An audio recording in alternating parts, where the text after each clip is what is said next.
Салют усім! Вы на ладным перакладзе добрага канала. Час нам з вами пагутарыць пра нешта сур'ёзнае. Ну, напрыклад, пра лаянкі. Так, пра нашы родныя беларускія лаянкі. Без усялякай там забароненай лексікі. Ну, без матаў, карацей. Дарэчы, іх у нас і не было раней. Уплыў з усходу, так бы мовіць. Ну што, пачнем, як бабулі ды прадзядулі?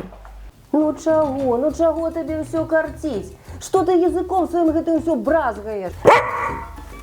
Твоя справа целячая, пад'еў ды ухлеў. Плёткамі напхалася, як жаба мулу. Дык хаця б па суседзях не разносіла. Ну, вы чулі. Калі хто не ведае, мул – гэта глей, ну, іл па-руску, а плёткі – гэта сплетні. Не будзем надоўга спыняцца, слухаем далей. Гноеўка ты, смярдючая, плюгаўка ты, паршывая. А ты падхлебнік сабачы, жэўжык ты аслебелы. А гэта яшчэ хто такі? Жэўжык – гэта персанаж беларускай міфалогіі. Тут усё зразумела. Добры ахоўнік рэк і азёраў. А вось што такое аслебелы? Гэта была задачка. Але адзін разумны чалавек з суполкі толькі пра мову ў Фэйсбуку падказаў, што б гэта магло быць. Дзякуй яму за гэта. Па першай версіі слова магло ўтварыцца ад дзеяслова «слебіць».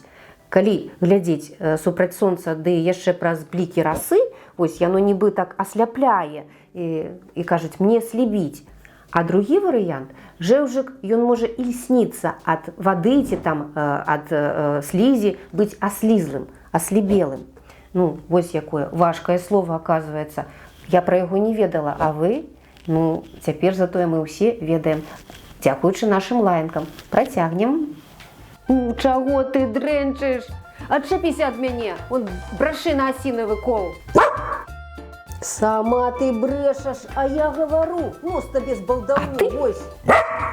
А ты, халера ты, 30-го году. А што за халера такая? Аказваецца, лаянка гэтая пра эпідэмію халеры 1830-31 гадоў.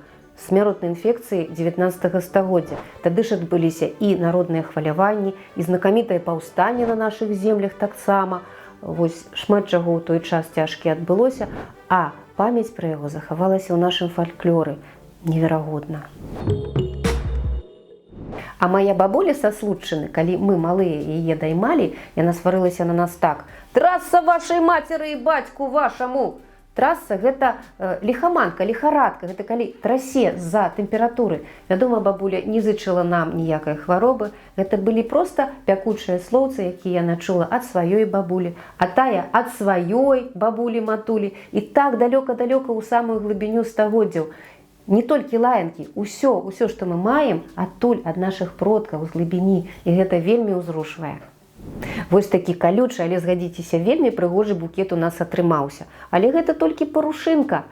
Я не схіляю вас да лаянкі ці сваркі, але калі ёсць чым падзяліцца ды пахваліцца, калі ласка, не саромцеся, пішыце ў каментарах. Ладны пераклад стрывае ўсё, а добры канал на то і добры, каб не вельмі крыўдаваць. А з вами была ваша Воля. Цалую, люблю, да пабачэння!